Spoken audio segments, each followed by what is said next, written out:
my name is Emily, I am an animator, and I welcome you to my animated story project called Lorelei. I absolutely can't believe I'm already at the end of my graduation period, which unfortunately means that this project most likely will be on hiatus for a time, as I use the information that I have collected whilst making this project to figure out what might be a better way for me to specifically create Lorelei's story. For those that really like these videos, don't you worry, I am also considering to continue with this format with a different character. That is far more chaotic and would allow me to talk about anything I'd like. I can hear some of you already think about who that could be, and you're right, it's B. If you don't know who she is yet, you will. Trust me. Prepare yourself. Coming back to the video at hand, this is a part 5, so I will link the playlist with all the videos in the description down below. With all the needed information provided, let's get into the animator's cut. Note: thank you all so much for your support during my graduation project. I could not have done it without everyone's kind words and critical views that brought Lorelei's story to the next level. So again, thank you. Also, before I forget, don't stand in fire. Doing so is incredibly dangerous and stupid. You will get hurt. You are not a professional elemental magic druid like Lorelei, and even for her it's dangerous and stupid. Got it? Good.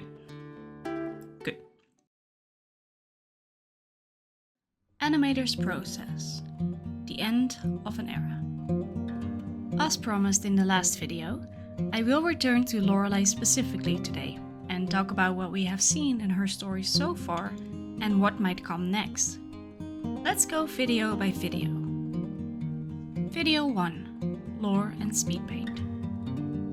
In the first video, I spoke about where Lorelei is from and where she was living at the start of this story.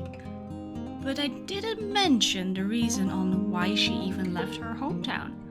It's understandable if you might have speculated that it just hurt too much after all she had been through, and partly you'd be correct.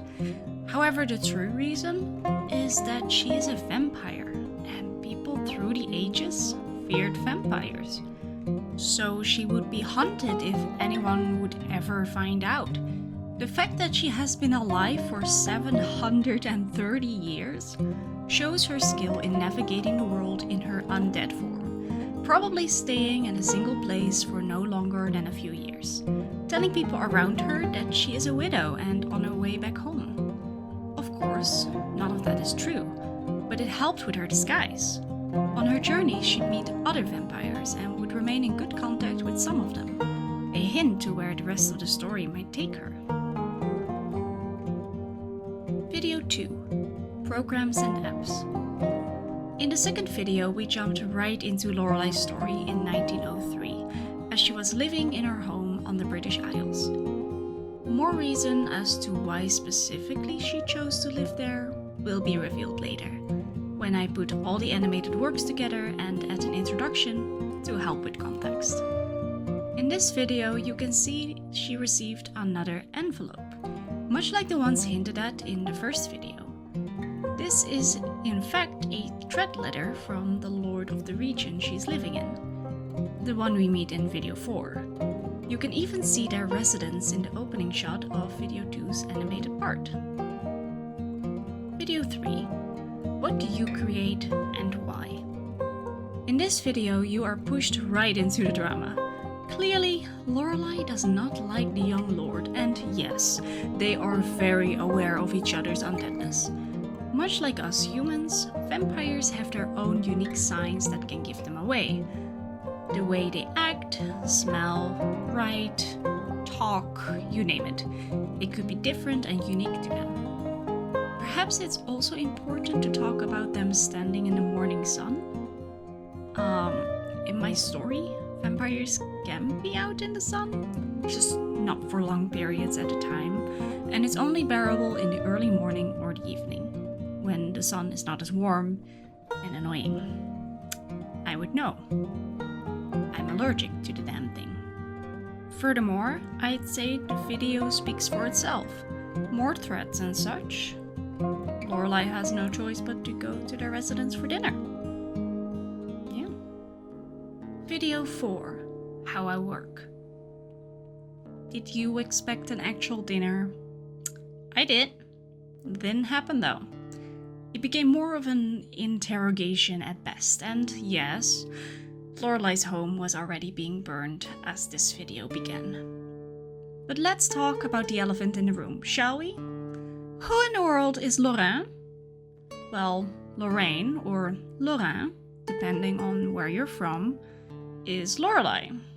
Lorelei is Lorraine. Do you still get it? Lorelei changed her name after meeting a poet who misheard her actual name, calling her Lorelei instead. So she began using it. That's the lore reason. The real reason for her extra name is that the name Lorelei wasn't used in the time period in which she was born, for it only began to gain fame as a name around the 1800s. Yet I really wanted her to have the name Lorelei, in my case inspired by the song Lorelei by Blackmore's Night, which is one of my favorite songs. As I was looking around, I learned about the legend behind the song, which was created by a medieval story, turned into a poem in 1801, and then turned into a fairy tale in 1823. The legend is about a nymph living around the Rhine River. She would sing songs from a large rock which enchanted sailors.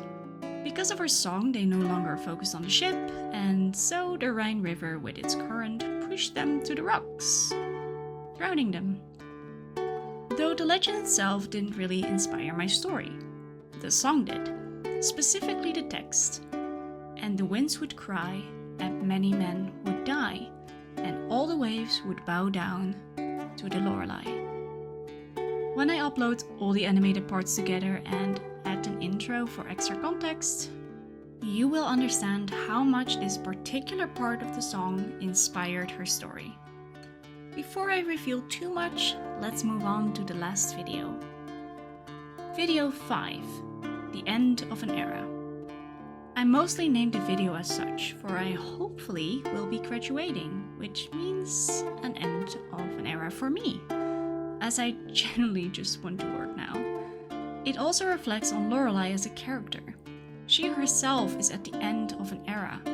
It might not have clearly looked like it, but the extra effects was her reaching an emotional and physical breaking point. Her being turned into a vampire, never having been able to say goodbye to her family and friends, always on the run, not connecting well to others because she lives forever and would see them die, not being able to trust the vampire acquaintances that she made over the years, and so forth. 730 years of surviving on her own, only to find a place that she enjoyed living at to be taken away yet again by the same vampire who turned her into the immortal undead that she is today. She broke. And someone who is broken so much over and over again, someone who has nothing left anymore, is dangerous. Very dangerous. Breaking emotionally is something that can happen to anyone, unfortunately. Anything can be a breaking point. And I know from my own experience, it doesn't feel like anyone understands you.